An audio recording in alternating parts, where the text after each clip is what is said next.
시간 우리 모두에게 주시는 하나님 말씀은 에베소서 5장 15절에서 21절까지 말씀입니다. 우리 말씀을 찾으신 이후에 한 절씩 교독하도록 하겠습니다. 제가 먼저 봉독합니다. 그런즉 너희가 어떻게 행할지를 자세히 주의하여 지혜 없는 자 같이 하지 말고 오직 지혜 있는 자 같이 하여 세월을 아끼라. 때가 악하니라. 그러므로 어리석은 자가 되지 말고 오직 주의 뜻이 무엇인가 이해하라. 술 취하지 말라. 이는 방탕한 것이니 오직 성령으로 충만함을 받으라. 시와 찬송과 신령한 노래들로 서로 화답하며 너희의 마음으로 주께 노래하며 찬송하며 범사에 우리 주 예수 그리스도의 이름으로 항상 아버지 하나님께 감사하며 함께 읽겠습니다. 그리스도를 경외함으로 피차 복종하라. 아멘. 오늘은 성령과 함께하는 삶이라는 제목으로 함께 말씀을 나누고자 합니다. 우리 시간 저를 한번 따라서 해보도록 하겠습니다. 설교 제목입니다. 성령과 함께하는 삶. 성령과 함께하는 삶. 네, 감사합니다. 자, 먼저 오늘 본문 15절 말씀을 함께 잠깐 보시겠습니까? 오늘 본문 15절 말씀을 보시면 제일 앞에 보니까 그런즉이라고 하는 짧은 접속사로 말씀이 시작되고 있습니다. 자, 보통 그런즉이라고 하는 말을 우리가 어떨 때 사용하죠? 화자 혹은 저자가 앞에서 이야기한 내용들 혹은 앞에서 이미 결론 지은 어떤 내용들을 가리킬 때 그런즉 이렇게 이야기를 할 것입니다. 자, 따라서 오늘 본문 15절 말씀 속에서 그런즉, 자, 이 짧은 구절이 가리키고 있는 내용은 무엇일까요? 우리 지난 주일 설교를 들은 내용을 한번 다 같이 복습해 보도록 하겠습니다. 한번 떠올려 보시기를 바랍니다. 지난 설교 시간에 우리는 빛의 자녀들처럼 행하라 라는 주제의 말씀을 함께 나누었습니다. 저와 여러분들은 원래는 어두움이었습니다. 그러나 이제는 그리스도 안에서 내가 빛이 되었습니다. 빛을 내는 광원은 나 자신은 아니지만 빛의 근원이 되시는 예수님이 내 안에 오셨으므로 나도 빛이 된 것입니다. 자, 그런데 우리가 이렇게 빛이 되었을 때 우리의 삶 속에 빛의 열매가 맺어진다, 그렇게 말씀을 나누었던 것 같습니다. 말씀에 보니까 빛의 열매가 무엇입니까? 모든 착함과 의로움과 진실함에 있느니라. 그런데 중요한 것은 이때 말하는 착함과 의로움과 진실함은 우리 인간의 보통의 도덕성의 수준에서 이야기하는 것이 아니라 하나님의 성품 안에서 하나님이 가지고 계신 선하심, 또 하나님의 의로우심, 하나님의 진실하심과 맞닿아 있다라고 우리가 말씀을 나누었죠. 자, 그래서 빛의 자녀인 또 교회를 이루는 성도들은 따라서 어떻게 행해야 하는가? 지난 시간의 말씀에 따르면 우리는 결코 열매 없는 일에 참여하면 안 됩니다. 도리어 적극적인 태도를 가지고 영향력을 가지고 세상에 우리가 영향력을 미쳐야 되는데 그것은 무엇이라고 이야기했습니까? 열매 없는 일을 도리어 책망해야 됩니다. 우리가 이 땅에서 열매 없는 일을 책망할 때 이 세상에 가려져 있던, 숨겨져 있던 죄와 악습이 피답해 드러나고 또 우리 자신들 또한 빛의 자녀들처럼 빛의 자녀들답게 살아가게 된다라는 말씀입니다. 자, 이것이 이전 시간에 지난 주일에 함께 나누었던 내용들이죠. 그리고 이제 15절 말씀이 시작이 됩니다. 우리 말씀을 다시 보도록 하겠습니다. 우리 같이 한번 읽겠습니다. 시작. 그런즉 너희가 어떻게 행할지를 자세히 주의하여 지혜 없는 자 같이 하지 말고 오직 지혜 있는 자 같이 하여. 아멘. 자, 그런즉 너희가, 자, 따라서 여기서 너희가 지칭하는 내용이 무엇일까요? 지난 시간에 살펴본 말씀에 따르면 바로 빛의 자녀들을 뜻하는 것이죠. 자, 그런즉 너희가, 이제는 빛의 자녀들이 된 너희가 어떻게 행할지를 자세히 주의하여 지혜 없는 자같이 하지 말고 오직 지혜 있는 자같이 하여라고 말씀을 하고 있습니다. 사랑하는 우리 성도 여러분, 여러분들은 그리스도 안에서 여러분들이 이미 빛의 자녀가 되었다는 이 사실을 확신하십니까? 네, 확신하십니까? 자, 그렇다면 이제 저와 여러분들에게 입혀진 새로운 그 신분, 새로운 삶의 모습대로 살아가시기를 바랍니다. 자, 자세히 주의를 기울이면서 지혜 없는 자같이 하지 말고 지혜 있는 자같이 하라라고 오늘 본문 말씀이 선언하고 있습니다. 자, 오늘 본문 말씀 15절 말씀 다시 한번 보여주시기 바랍니다. 15절 말씀에 보니까 그런즉 너희가 빛의 자녀들인 너희가 어떻게 행할지를 자세히 주의하여 지혜 없는 자같이 하지 말고 지혜 있는 자같이 하여. 자, 여기서 중요한 구절이 있는데요. 그것은 바로 자세히 주의하여. 여기서 자세히 주의하여에 해당하는 헬라어 단어가 있는데 그것은 아크리보스라고 하는 단어입니다. 그리고 이 단어의 뜻은 정확하게 그리고 빈틈이 없이 마치 건축가가 건축을 하기 전에 설계 도면을 꼼꼼하게 확인하는 것처럼, 혹은 약사가 약을 조제할 때 성분대로 꼼꼼하게 용량대로 확인하는 것처럼 그런 뜻을 가진 단어가 바로 이 아크리보스라고 하는 단어입니다. 여러분, 만약에 건축가가 건축을 할 때 설계 도면을 꼼꼼하게 살펴보지 않으면 어떻게 될까요? 그 건물이 와르르 무너지게 되겠죠. 만약에 약을 조제하시는 약사분들이 그 처방전을 꼼꼼하게 확인하지 않으면, 그래서 용량이나 약의 종류를 잘못 전달하면 어떻게 될까요? 그 환자가 도리어 병이 나거나 혹은 사망에 이를 수도 있을 것입니다. 따라서 마치 건축가가 설계 도면을 꼼꼼하게 살피는 것처럼, 또 약사가 처방전을 꼼꼼하게 보는 것처럼, 그 정도로 저와 여러분들이 꼼꼼하고 세밀하고 자세하고 주의하면서 지혜 없는 자같이 하지 말고 지혜 있는 자가 되라라는 말씀입니다. 자, 그렇다면 여러분, 저와 여러분들이 빛의 자녀로서 또 교회를 이루는 성도로서 어떻게 걸어가야, 어떻게 살아야 지혜 없는 자같이 되지 않고 지혜 있는 자와 같이 될 수가 있을까요? 오늘 본문은 세 가지를 우리에게 말씀하고 있습니다. 먼저 첫 번째로 세월을 아껴야 합니다. 자, 오늘 보면 16절 말씀 같이 한번 봉독합니다. 시작.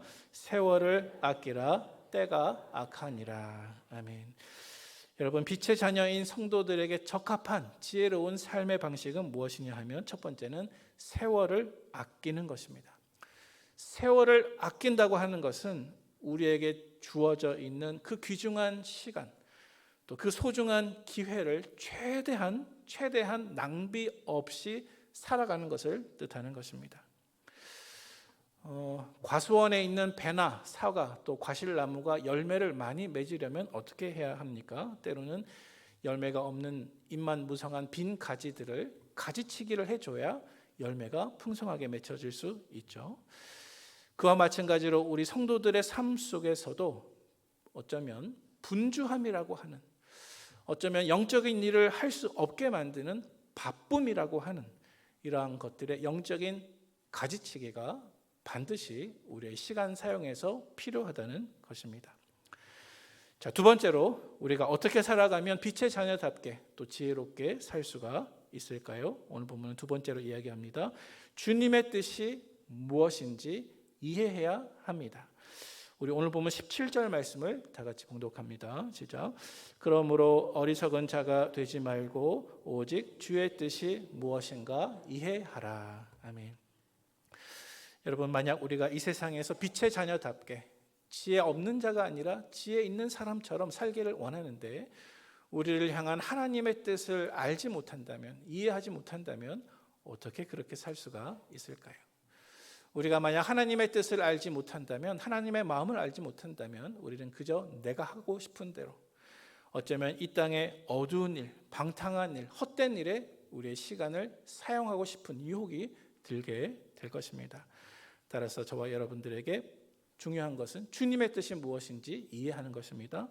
또 세 번째로 우리가 어떻게 걸어가야 빛의 자녀답게 지혜롭게 살 수 있을까요? 오늘 본문은 말씀합니다. 오직 성령의 충만함을 받아야 합니다. 우리 오늘 본문 18절 말씀을 같이 읽어봅니다. 시작. 술 취하지 말라, 이는 방탕한 것이니 오직 성령으로 충만함을 받으라. 아멘.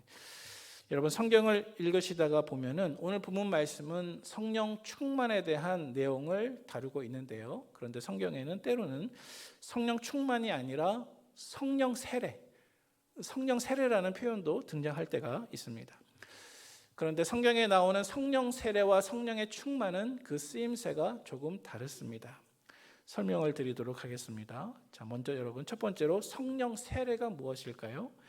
성령 세례라고 하는 것은 어떤 사람이 처음 예수님을 믿었을 때 그의 마음속에 성령님이 찾아오시는 것을 가리켜서 성령 세례라고 말을 합니다.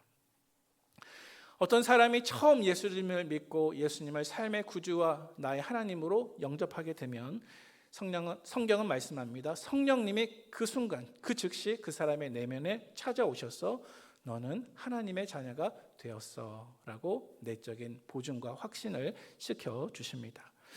자, 그래서 우리가 세례를 받을 때 우리 장로교 합동 측 우리가 속한 교단에 출판되어 있는 학습 세례 문답서를 보면 다음과 같은 이야기가 있습니다. 우리 교단에서 가르치고 있는 학습 세례 문답서에 보면 세례가 몇 가지가 있습니까?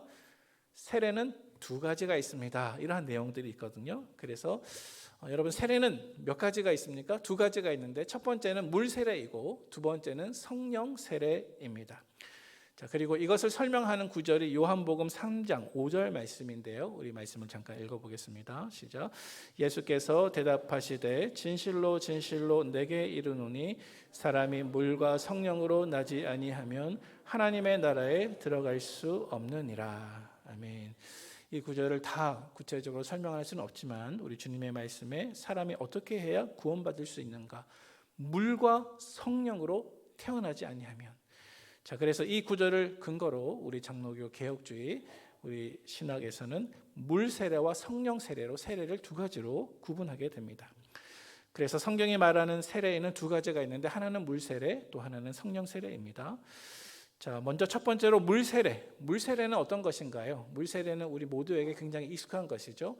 물 세례는 외적인 의식입니다. 우리 교회가 한 사람이 진정으로 예수 그리스도를 믿는다는 것을 확인한 다음에 세례를 주고 그 사람을 교회 일원으로 받아들이는 그러한 의식이 물 세례입니다.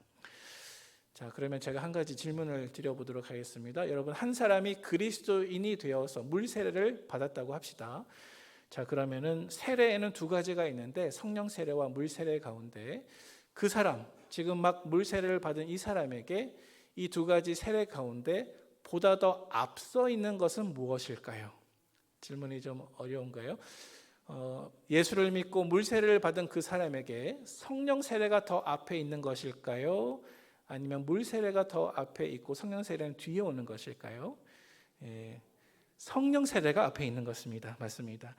여러분, 한 사람이 예수를 믿으면 믿는 즉시, 아직 세례를 받지 않았더라도 믿는 즉시 성령님이 그에게 오십니다. 이것이 성령 세례입니다. 그래서 성령님이 그 안에 오셔서 그 사람이 하나님의 자녀인 것을 증언해 주십니다. 그리고 확신을 주십니다. 그리고 그 이후에 교회가 그것을 확인한 다음에 물 세례를 베풀어서 그가 정말 예수 믿는 사람인 것을 외적으로 확인시켜 주는 것이죠. 자, 그래서 우리 자료 화면 한번 보여주시기 바랍니다. 저와 여러분들이 세례 받으셨을 때 또 학습 받으실 때 공부해야 되는 우리 교단 학습 세례 문답서에 저렇게 기록되고 있습니다. 우리 같이 한번 읽어보겠습니다. 성령 세례는 무엇입니까? 죄를 회개하고 예수를 구주로 믿어 하나님의 자녀가 된 것을 성령께서 인치는 것입니다. 잘 이해가 되시죠? 물 세례는 무엇입니까? 목사가 물을 가지고 성부, 성자, 성령의 이름으로 베푸는 세례입니다. 자, 그러면 이 2 세례 사이의 관계는 무엇입니까? 예수 그리스도의 이름으로 시행하는 물 세례는 성령 세례를 확증하는 것입니다. 따라서 성령 세례가 먼저 앞에 가고 그리고 그것을 확증하는 것이 물 세례임을 우리 교단 학습 세례 문답서에서 분명하게 설명을 하고 있습니다. 자, 그래서 여러분, 비록 눈에 보이진 않지만 성령 하나님은 분명히 살아계십니다. 그리고 내가 예수님을 내 삶의 주인과 구주로 영접할 때, 믿을 때 내 안에 들어오십니다. 내 안에 거주하십니다. 내주하십니다. 그리고 내 삶을 일평생도록 하나님의 나라에 가기까지 떠나지 않으시고 내 안에서 인도해 주십니다. 이것을 믿으시기를 바랍니다. 자, 그런데 여러분, 간혹 사람들 가운데 당신 예수 믿으십니까? 예수 믿는다고 하면 성령 세례 받으셨습니까? 성령 세례 받았다고 하면 그 성령 세례를 나타내는 그 증거가 있습니까? 이렇게 질문하는 사람들이 있습니다. 자, 그래서 그 사람에게 아니 도대체 무슨 뜻이냐고 그렇게 되물어 보면 결국 그 사람이 이야기하기를 성령 세례를 받았다고 하면 방언할 줄 알아야죠. 만약에 예수를 믿었다고 하면 성령 세례를 받은 것이고 성령 세례를 받았다고 하면 방언할 줄 알아야죠. 이렇게 이야기하는 사람들이 여러분 주위에도 있습니까? 없습니까? 예, 간혹 있습니다. 예. 그래서 우리 주변에 어떤 사람들은 내가 예수님을 믿으면 성령님이 내 안에 들어오시고 내가 하나님의 자녀인 것을 내적으로 증거하시는데 그것을 외적으로 드러내는 표지가 유일하게 방언하는 것이라고 주장하는 사람들이 있습니다. 자, 그런데 여기서 말하는 방언이라고 하는 것은 사투리가 아니죠. 우리 그리스도인들이 신비한 하나님의 신비한 일을 비밀한 일을 신비한 언어로서 하나님께 말씀드리는 그러한 성령의 은사 가운데 하나로서의 방언을 뜻하는 것입니다. 자, 그래서 어떤 사람들은 예수를 믿은 이후에 그렇게 방언하기를 원합니다. 심지어는 방언을 가르쳐 주겠다는 사람도 있습니다. 그리고 만약 예수님을 믿으면 누구나 다 방언을 할 수 있어야 된다라고 믿으면서 유독 방언이라고 하는 은사에 집착하는 사람들이 있습니다. 그런데 여러분 오해하지 마시기를 바랍니다. 저는 이 방언이라고 하는 은사에 대해서 가볍게 여기는 것이 아닙니다. 방언이라는 은사는 분명히 있습니다. 그리고 능력이 있습니다. 다만 우리 가운데 어떤 사람들이 여러분들에게 찾아와서 예수를 믿는 모든 사람은 반드시 다 방언해야 돼요. 성령 세례를 받은 모든 사람들은 항상 방언을 해야 돼요. 이렇게 주장하는 사람이 있다고 하면 여러분 그러한 사람의 신앙과는 결코 성경적인 근거가 없음을 제가 말씀을 드립니다. 우리 말씀을 한번 찾아보도록 하겠습니다. 고린도전서 12장 10절 말씀입니다. 우리 말씀을 같이 읽겠습니다. 시작. 어떤 사람에게는 능력 행함을, 어떤 사람에게는 예언함을, 어떤 사람에게는 영들 분별함을, 다른 사람에게는 각종 방언 말함을, 어떤 사람에게는 방언들 통역함을 주시나니. 아멘. 여러분 아멘입니까? 예. 자, 여러분 성령님이 우리 안에 거하실 때 항상 매번 모든 사람들에게 방언의 은사만 주시겠습니까? 이 구절을 한번 참고해 보시기를 바랍니다.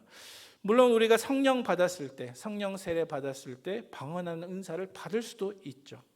그러나 성경에 보니까 그 외에도 성령님은 여러 가지 다양한 은사들을 각기 모든 사람들에게 골고루 허락해 주십니다. 자, 따라서 예수를 믿고 유독 방언이라고 하는 은사에만 매달리고 집착하는 것은 건강하지 않은 신앙관이라는 사실을 기억하시면 좋겠습니다. 자, 그런데 그 다음 단계로 여러분 지금 우리는 성령 세례에 대해서 이야기를 하고 있잖아요. 자, 그런데 그 다음 단계로 성령 세례와 성령 충만은 조금 다른 개념입니다. 자, 특별히 오늘 우리가 읽은 에베소서 5장 18절 말씀에는 성령 세례가 아니라 성령의 충만에 대해서 말씀하고 있습니다. 여러분 성령 세례는 다시 말씀드리지만 어떤 사람이 예수님을 정말로 믿게 된 바로 그 순간에 예수님을 처음 믿는 그 순간에 성령님이 그의 마음속에 찾아오시고 임재하시는 것을 가리켜서 성령 세례라고 말합니다. 이에 반해서 성령의 충만은 조금 다릅니다. 성령의 충만은 이미 예수를 믿은 사람이, 그러니까 이미 이 사람은 성령 세례를 받았습니다. 그런데 이미 예수를 믿은 그 사람이 영적으로 더 성숙한 사람이 되기 위해서 성령님이 계속 나의 주인이 되실 수 있도록 지속적으로 반복적으로 또 영적인 성장의 방향으로 나 자신을 성령님께 자꾸 내어드려서 성령님이 나를 온전히 다스리시게 하는 것을 가리켜서 성령의 충만함이라고 우리가 이야기를 할 수가 있습니다. 자, 그래서 정리해보면 여러분 성령 세례는 우리 성도들의 삶 속에서 단회적인 사건입니다. 반복되지 않습니다. 성령 세례는 한 번 믿을 때 일어나는 것입니다. 하지만 성령의 충만은요, 내가 한번 성령의 충만을 경험했다고 해서 끝나는 것이 아닙니다. 성령의 충만은 성도들의 삶 속에서 계속 지속되어야 되고 계속 유지되어야 하며 계속 반복되어야 하는 것입니다. 이것은 오늘 본문 말씀이 우리에게 가르쳐주는 주님의 명령입니다. 성령의 충만함을 받으라. 자, 우리 다시 한번 오늘 본문 18절 말씀을 다시 한번 읽어보도록 하겠습니다. 시작. 술 취하지 말라. 이는 방탕한 것이니 오직 성령으로 충만함을 받으라. 아멘. 자, 말씀을 계속 띄워주시기 바랍니다. 이 말씀에 보니까 여러분 상반절 말씀 또 하반절 말씀을 한번 비교해 보세요. 상반절 말씀에 보니까 술 취함이라고 하는 표현이 등장하고 또 하반절 말씀에 보니까 성령 충만이라고 하는 표현이 등장합니다. 그래서 이 18절 말씀을 한번 분석해 보면 술 취함과 성령 충만함이 서로 대조가 되고 있습니다. 자, 그래서 두 가지가 비교되고 있는데 하나는 술에 취한 삶이고 또 하나는 성령 충만을 받은 삶입니다. 이 두 가지를 한번 비교해 보면 좋겠습니다. 자, 먼저 여러분 동사를 한번 잘 보시기 바랍니다. 우리 상반절 말씀에 술 취하지 말라. 어떤 동사가 눈에 보이십니까? 취하다, 취하다. 또 하반절에 성령 충만함을 받으라. 어떤 동사가 눈에 보이십니까? 충만하다. 그죠? 충만하다. 자, 그래서 이 말씀 가운데 쓰이고 있는 두 가지 동사는 하나는 취하다라는 동사이고 다른 하나는 충만하다라고 하는 동사이죠. 자, 그런데 여러분 잘 생각해 보면 취하다라고 하는 동사와 충만하다고 하는 이 동사가 의미상 매우 가깝습니다. 매우 가깝습니다. 그래서 이 두 가지를 서로 섞어 쓰거나 바꾸어 써도 뜻이 통합니다. 한번 예를 들어볼까요? 여러분 술 취함을 다르게 표현하면 어떻게 표현할 수 있을까요? 술이 충만한 것입니다. 술이 충만한 것입니다. 술 취한 것이죠. 자, 반면에 성령으로 충만한 것을 다르게 표현하면 어떻게 표현할 수 있을까요? 성령에 취한 것입니다. 성령에 취한 것입니다. 사랑하는 우리 북문의 가족 여러분, 술이 충만한 사람이 되지 말고 성령이 충만하신 분들이 다 되시기를 축복합니다. 아멘. 여러분, 내가 술에 취해 있거나 혹은 성령으로 충만해 있을 때 여기 사용되고 있는 그 동사의 뜻이 무엇일까요? 그 동사의 뜻은 지배를 받는 것입니다. 혹은 통제를 받는 것입니다. 술 취한 사람은요, 술의 지배를 받습니다. 또 술에게 통제를 받습니다. 반면에 성령에 충만한 사람은요, 성령에 의해 지배를 받습니다. 성령에 의해 통제를 받습니다. 여러분, 이 두 가지가 표면적으로 어찌나 그 현상이 비슷한지 초대교회 때 사도들이 오순절날 성령 세례 받았을 때 사람들이 그 모습을 보고 저들이 술 취했구나 라고 그렇게 기록된 말씀이 있습니다. 우리 사도행전 2장 12절 13절 말씀 한번 읽어볼까요? 시작. 다 놀라며 당황하여 서로 이르되 이 어찌 된 일이냐 하며 또 어떤 이들은 조롱하여 이르되 그들이 새 술에 취하였다 하더라. 자, 여러분, 술 취함과 성령의 충만함이 이렇게 헷갈릴 정도로 비슷합니다. 자, 그렇다면 조금 더 우리가 생각을 해볼까요? 구체적으로 어떤 면에서 술 취함과 성령의 충만함이 비슷하게 될까요? 세 가지 측면에서 그렇습니다. 우리 PPT 화면 보여주시기 바랍니다. 첫 번째로 기쁨과 평화라는 측면에서 그렇고, 또 두 번째로는 극복이라는 측면이 그렇고요. 또 세 번째는 증인이라고 하는 측면에서 술 취함과 성령의 충만함의 그 겉모습이 굉장히 비슷하게 됩니다. 설명을 드리겠습니다. 자, 먼저 첫 번째로 술 취함과 성령의 충만함은 겉으로 보기에 기쁨과 평화의 상태가 비슷합니다. 자, 여러분, 술을 마시게 되면 어떻게 됩니까? 술을 마시게 되면 또 취하게 되면 잠시나마 세상의 근심을 잊어버립니다. 기분이 좋아집니다. 얼굴에는 웃음기가 돕니다. 마음에는 평화가 있는 듯 보입니다. 그래서 술에 취한 사람은 기분이 너무너무 좋아져서 급기야 흥얼거리며 노래까지 부르게 되죠. 자, 그런데 여러분, 성령의 충만함도 그러합니다. 성령이 충만한 사람은 고난 속에서도 평화를 누립니다. 세상에 줄 수 없는 기쁨이 그 안에서 샘솟습니다. 우리 말씀을 한번 찾아볼까요? 사도행전 13장 52절 말씀 함께 읽겠습니다. 시작. 제자들은 기쁨과 성령이 충만하니라. 아멘. 제자들은 기쁨과 성령이 충만하니라. 다시 말해서 성령 충만 이꼴 기쁨이라는 사실을 발견하게 됩니다. 성령이 충만한 사람의 내면 안에는 기쁨이 샘솟습니다. 또 사도행전 6장 15절 말씀 같이 읽겠습니다. 시작. 공회 중에 앉은 사람들이 다 스데반을 주목하여 보니 그 얼굴이 천사의 얼굴과 같더라. 아멘. 여러분, 스데반 집사님은 성경에 나타나는 여러 인물들 가운데 가장 성령 충만한 분들 중에 한 분임을 우리가 다 알고 있죠. 자, 여러분, 이 말씀 속에서 스데반 집사님은 곧 돌에 맞아 순교하게 될 것입니다. 그래서 스데반 집사님은 자신을 죽이기로 혈안이 된 사람들 앞에 서 있는데 그분의 얼굴이 어떤 모습이었다고요? 마치 천사의 얼굴과 같더라. 이처럼 성령이 충만한 사람의 마음 안에는 고난 속에서도 평화가 넘치게 되는 것입니다. 자, 또 어떤 면에서 술 취함과 성령의 충만의 겉모습이 비슷할까요? 두 번째 비슷한 요소는 극복입니다. 극복입니다. 자, 여러분, 술 취하게 되면 어떻게 됩니까? 술을 마시게 되면 어떻게 됩니까? 술 기운을 빌어서 평소에 잘 하지 못했던 말도 그 어려움을 극복하고 꺼내게 됩니다. 두려운 일 앞에서도 어디서 나온 용기인지 호기를 부리게 됩니다. 그래서 술자리에서 술 취하고 시비가 붙게 되면 17대 1로 대결도 벌일 수 있는 것이죠. 그런데 여러분, 성령 충만에도 이것과 비슷한 극복의 요소가 있습니다. 그러나 성령 충만한 사람에게 나타나는 극복의 요소는 술 취함의 극복의 요소와 전혀 다릅니다. 특별히 성령이 충만한 사람들은요, 죄를 극복하고 죄를 이길 수가 있습니다. 반복되었던 죄를 끊어낼 수 있습니다. 우리 갈라디아서 6장 8절 말씀 다 같이 봉독합니다. 시작. 자기의 육체를 위하여 심는 자는 육체로부터 썩어질 것을 거두고 성령을 위하여 심는 자는 성령으로부터 영생을 거두리라. 아멘. 여러분, 갈라디아서 5장 16절 말씀도 같이 읽어보겠습니다. 시작. 내가 이르노니 너희는 성령을 따라 행하라. 그리하면 육체의 욕심을 이루지 아니하리라. 아멘. 여러분, 술 취한 사람과 성령을 받은 사람이 비슷하게 극복의 요소가 있는데, 특별히 성령 받은 사람은 무엇을 극복한다고 말씀하고 있습니까? 우리 육체의 욕심, 육체의 정욕, 죄의 욕심과 욕망을 내 속에서 이길 수 있는 것이 성령이 극복하는 그러한 요소가 되는 것입니다.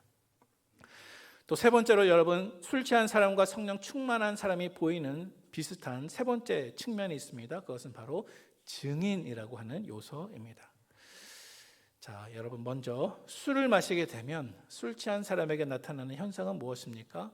어떤 사람이 술을 마시고 취하게 되면 그 사람에게 따로 부탁하지 않아도 그 사람은 옆 사람을 붙들고 자기 이야기를 쉴 새 없이 꺼내게 됩니다.